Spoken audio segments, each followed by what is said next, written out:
All right, so today we're going to be putting together the coffee house pattern for the American model doll. I have this pattern available for Elowen, the RTB 101 body dolls, and also Tyler. American model has been on the back of the shelf for a while, so I wanted to bring her forward and give her a few new outfits before we change seasons from summer to fall. And I really, really like the way these pants finish up. This original pattern was part of the collection that I purchased from the Fletcher Pattern Company when I bought that company in 2008.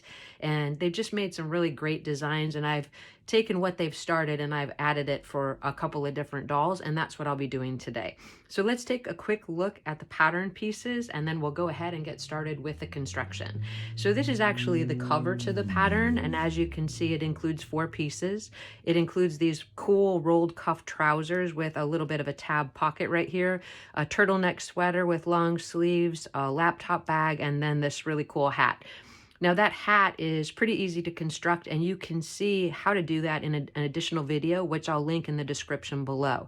That's also available as a free pattern for the Elowen Wild dolls, or for dolls that would wear a wig size of 6'7". So if you're interested in that, please go to our website and just put free in the search box, and you'll be able to get access to that free hat pattern PDF. All right, so from there we have the back of the pants, which has a dart here at the top. We have the front of the pants, which doesn't have any darts, but it does have the placement for the tab pocket. And these pants actually close at the front. We have the waistband cut out on the bias, and then we have our little tab pocket here. So the fabric that I chose to make the pants out of today is this really cool fall-inspired weave. It's going to fray, so I recommend that if you have some fray check, that you go ahead and get that and use it on some of these edges that we're going to be sewing up. I did it already on the edge of the pocket. That's just so that when I turn the edges under, I don't fray the material out. So what we're going to do from now is we're going to take the pattern pieces over to the sewing machine, and we're going to sew the darts in the back of the pants, and that's going to be step number 1.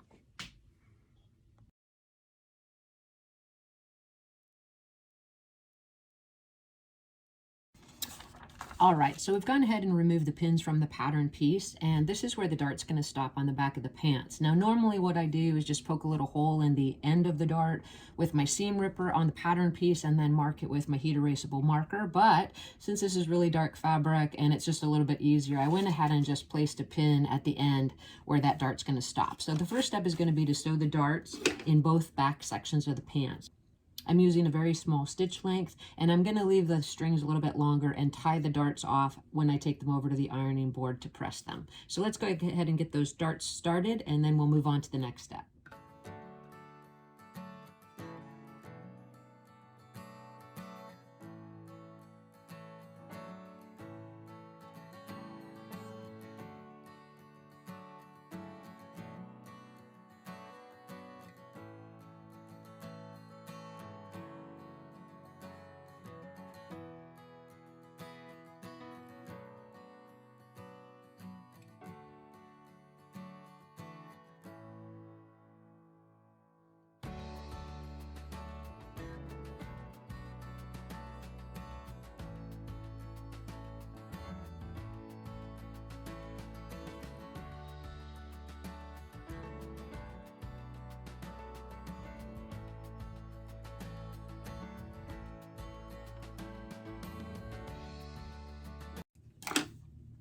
The next step is going to be to sew the center back seam of the pants together here on the curved edge.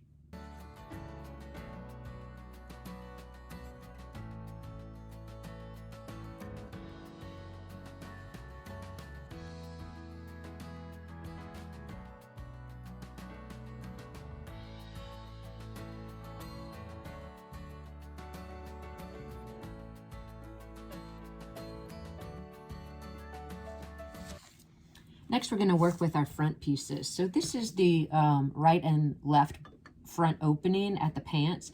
You have a choice here on this opening to either add a little bit of fray check, which I would recommend anyway if you're working with something that's really loose weave, or you can also zigzag stitch from the top of the waistband all the way around that opening. And even though I added the fray check, I'm going to go ahead and zigzag the stitch as well. I want to make sure that the weave doesn't start to unravel at her waist.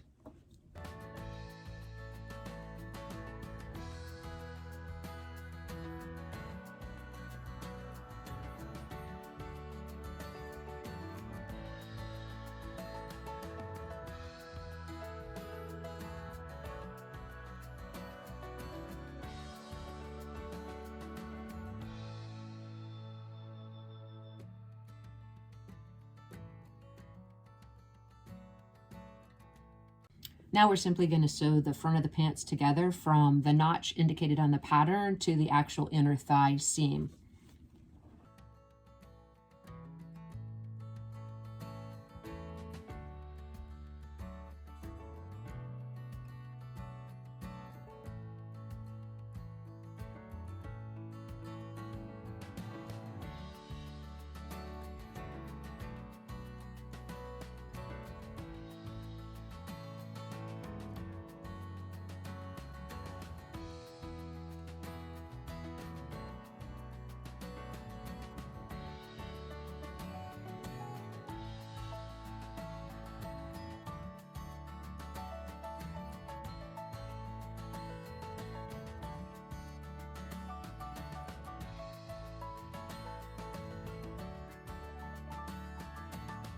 You're going to take a clip into this seam allowance right below where the openings end so that you can go ahead and press that seam open. And the pants are going to close just like this. All right, we're going to take it over to the ironing board and press that back center seam open as well as the darts to the side, and then press this fly opening under on one side, and then we'll bring it back over and go on to the next step. While we're over at the ironing board, we'll also prepare the tab pocket.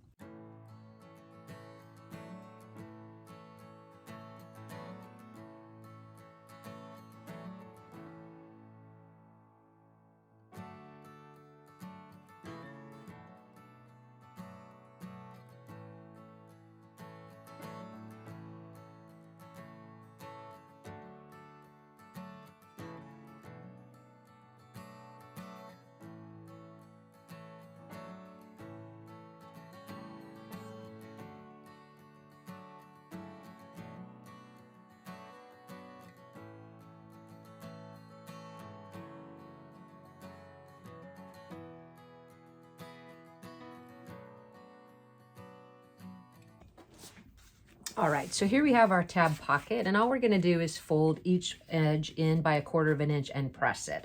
Now I've already added that fray check to it, which was just a little bit of help to stabilize the fray so it doesn't unravel as I'm trying to prepare the pocket. So I'm just going to fold each side in 1/4 inch and press it, and then I'm going to use a little bit of single-sided interfacing to secure those folds.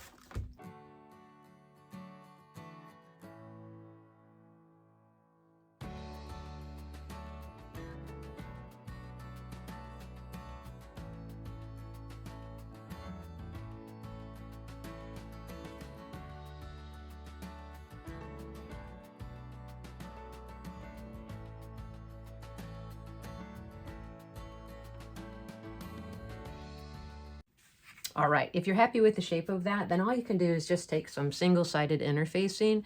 Remember that the adhesive side is the bumpy side. Cut a small piece that will fit over the folded edges of the pocket and just go ahead and iron that in place.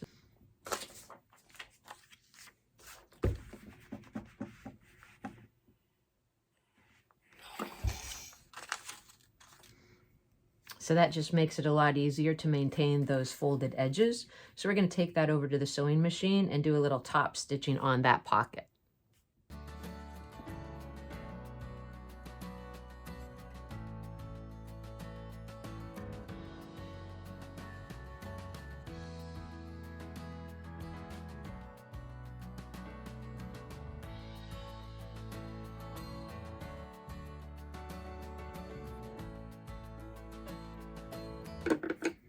Once you have the pocket top stitch, all you're going to do is grab that front of the pants section and baste the tab pocket in place right here. So it's going to go just like that. And it really doesn't matter which side you go on, whether it's the right or left. And we're just going to baste along that waist edge.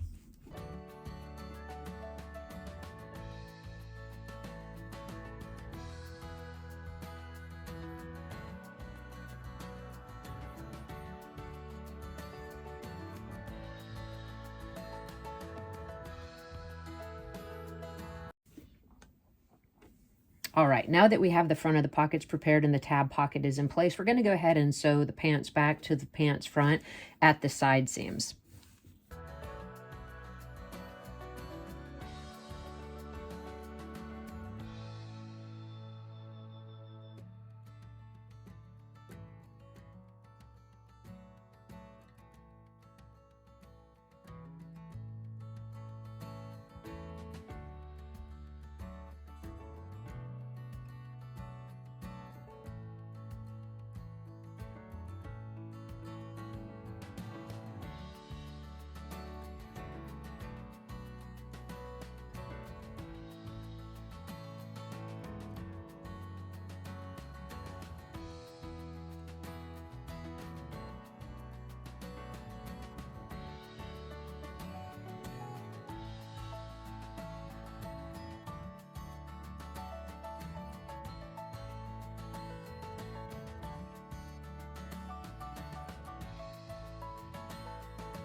All right, we're going to go ahead and trim into that seam allowance with our pinking shears, just because this material does have a tendency to fray. And then we're going to take it over to the ironing board and press those seams open.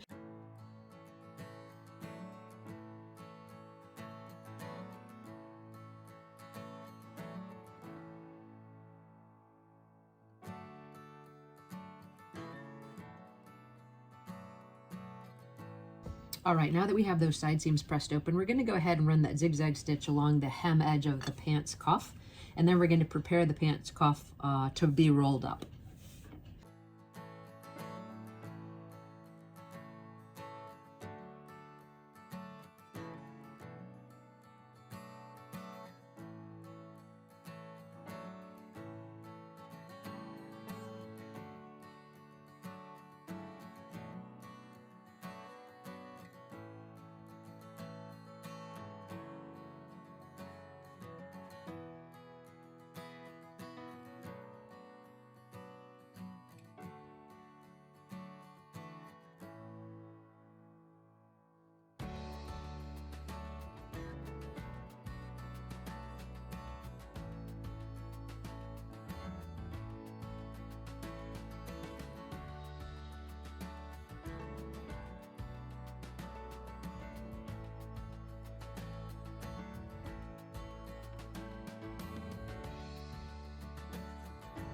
All right, now that we have the pants serged along the bottom edge or with a little zigzag stitch to prevent additional fraying, we're going to go ahead and make this roll cuff. So the thing I want you to notice here is that there's 3 different lines on the actual hem edge of the pant leg.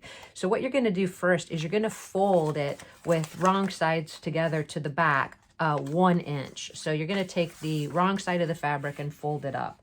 Now, you can stitch it in place there, because once you have attached it on the back side, when you turn the cuff to the outside, you're going to roll it forward 3/4 of an inch. And when you actually do that, you won't be able to see the seam that you used to secure the hem in place.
Once you have the pants pinned together at the inner thigh seam with the rolled cuff to the inside or the correct side of the pants, we're going to go ahead and sew that inner thigh seam together. Remember, we did match the crotch center seam as well, so be aware of that as you're sewing the garment together.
All right, so now that we have it turned right side out, we're gonna go ahead and check and see how it's looking so far. So we can see how the cuff is looking, which I'm really digging. All right, you wanna make sure those are even on both sides, which I think it looks pretty decent right there.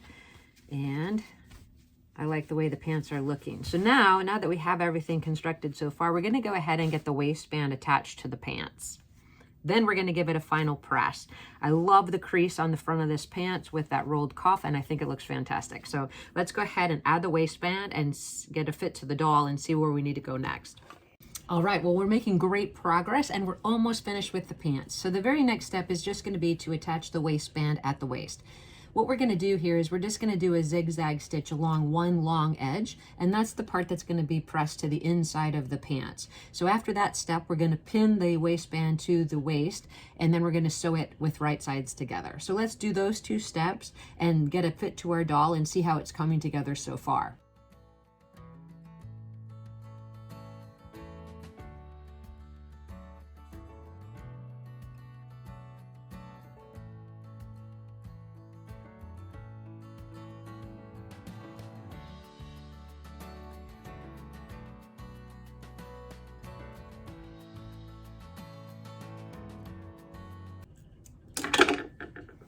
All right, now when we pin the waistband to the actual waist of the pants, it's gonna line up exactly with that serged edge of the inner flap and also with the serged edge of the folded under flap. So make sure that your waistband fits properly.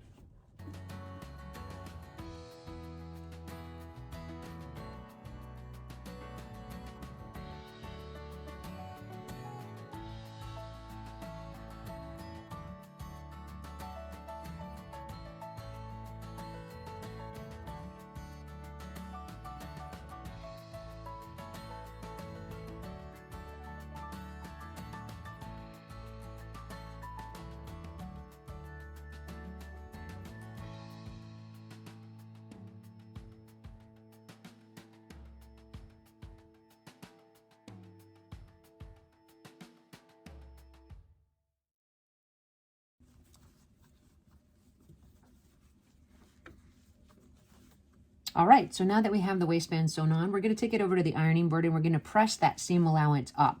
Then we're going to take the completed edge of the waistband and fold it to the inside of the pants. Now remember, if you want to tuck the shirt in that's included in this pattern, you're going to want to make sure that there's a little bit of looseness to the waistband. You don't want it to be specifically tight. So keep that in mind. All right, now that we have the waistband attached and we have it folded in towards the pants, you have an option here on how you want to finish it. First, I would recommend that you do serge or zigzag this one back opening that is going to be raw where you turn the waistband. And then once you have that done, you're going to secure the waistband to the inside of the pants at that seam. And you have two choices. You can either sew it by hand and sew it right along this seam allowance, or sewing in the ditch, as they say, right here, and attach it all the way around. Or you can take it over to your sewing machine and do that same thing with a little bit of top stitching.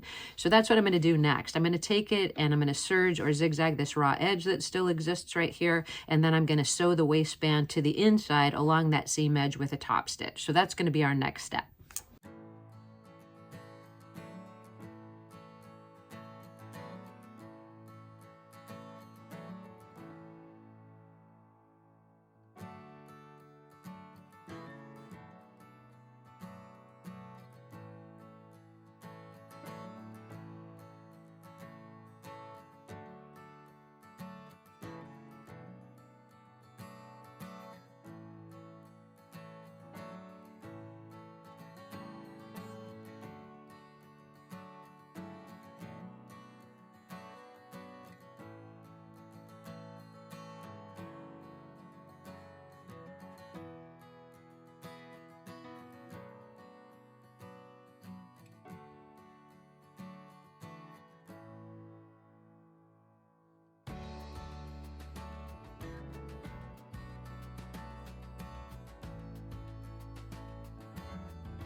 All right, now that we've made this much progress on the pants, really all we have left to do is just put a button on that tab pocket, fit it to the doll to add the placement for the snaps, and then if you want to, you can add an additional button right here at the waistband. So this is our American model doll, and she's already wearing the turtleneck that's also included in this pattern, and that's something you want to keep in mind when you're trying things on your doll as you're sewing. If you're going to have things tucking into the waistband, then you want to make sure that you don't make the waistband so tight that you're not able to get that garment inside at the waist. Once we have the shirt tucked in, then we're going to just check that fit and mark the placement for the snap. So here's how it looks so far. Let's add just a little pin.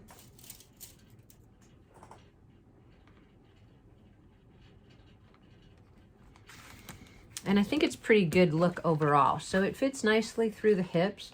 The waistband is lining up on both sides. We have enough overlap that she could probably sit down easily, which is important. And so we're going to go ahead and just do those final steps then. Add the buttons here and add the snaps, and then we'll get a few final photographs to see how the pants turned out.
Well, the trousers are done and our American model looks great in those coffee house pants. I hope you enjoyed this video and thank you so much for watching. Remember to check that description box for the link to the newsboy hat construction if you're interested in seeing that video as well. I really appreciate you guys coming along. If you have any questions, please leave them in the comment section below, and I'll see you in the next video.